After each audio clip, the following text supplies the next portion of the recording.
Hai guys, selamat sore. Bertemu dengan saya Agus Sandika dari Bekasi. Sekarang atau saat ini saya ingin berbicara tentang public speaking. Public speaking itu adalah komunikasi lisan yang dilakukan di depan umum atau di depan audiens. Ya, public speaking sendiri itu bisa berupa pidato, ceramah, orasi, dan lain sebagainya yang kita lakukan di depan umum, di depan lawan bicara, yang disaksikan oleh banyak orang. Dan public speaking sendiri bisa dilakukan secara langsung ataupun secara tidak langsung. Ya, public speaking secara langsung itu contohnya seperti tatap muka atau berbicara melalui media secara live di media sosial atau platform-platform edukasi berbayar ataupun yang gratis. Sementara public speaking dilakukan secara tidak langsung itu bisa berupa recorder atau rekaman yang sering kita lihat di YouTube, ceramah-ceramah yang direkam di YouTube. Dan public speaking biasanya direkam lalu diupload oleh si pembicara tersebut. Oke guys, tahu gak sih mengapa penting banget bagi kita menambahkan intonasi, ekspresi, dan gestur yang tepat? Karena hal ini mempermudah audiens atau lawan bicara kita untuk menangkap pesan yang kita bicarakan berdasarkan apa yang kita utarakan, agar mereka dapat memahami segala isi yang ataupun pesan yang kita sampaikan. Berdasarkan teori dari Albert Mehrabian, seorang ahli psikologi komunikasi dari Amerika Serikat, tahun 2007, dia pernah menjelaskan dari penelitian panjangnya bahwa ada 3 V atau yang bisa disebut 3 V ya. 3 V itu apa aja? Ya, itu yang pertama verbal, visual, dan vokal.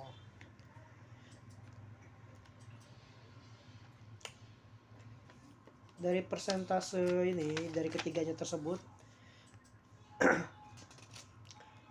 yang paling besar persentasenya adalah visual, yaitu sebesar 55%, disusul oleh vokal 38% dan verbal 7%.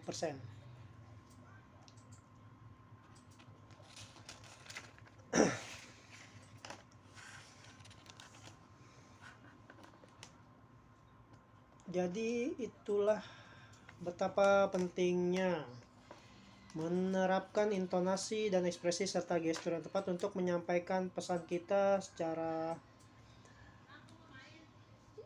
teknik kepada lawan bicara agar mereka dapat memahami isi apa yang kita bicarakan, agar mereka tidak terjadi salah paham, menarik perhatian mereka agar tertarik dengan apa yang kita bicarakan. Oke, kita bahas satu persatu tentang 3 V tersebut, yaitu yang pertama teknik visual. Teknik visual ini lebih dikenal dengan nonverbal ya.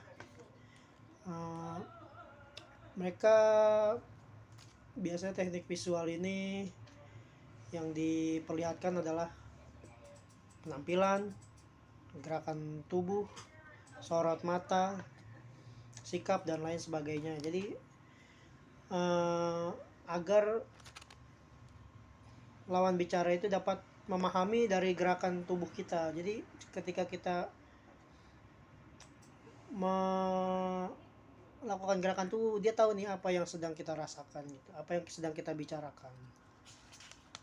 Dan yang kedua itu teknik verbal. Teknik verbal itu seperti tata bahasa, pilihan bahasa, dan raga bahasa yang dipakai untuk menghindari miskomunikasi. Jadi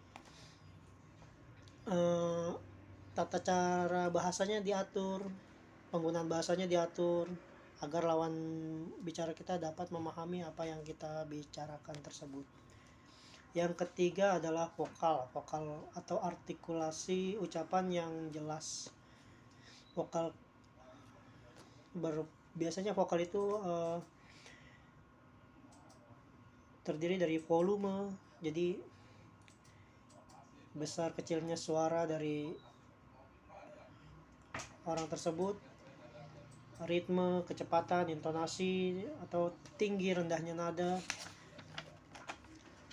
Dan untuk menggunakan ketiga teknik ini dilakukan harus dengan secara percaya diri, dengan rileks, dan dengan santai agar lawan bicara kita dapat memahami apa yang sedang kita bicarakan. Oke, itu saja sedikit penjelasan dari saya. Semoga dapat dipahami. Lebih dan kurangnya minta maaf. Agar dibukakan pintu maaf yang sebesar-besarnya. Terima kasih.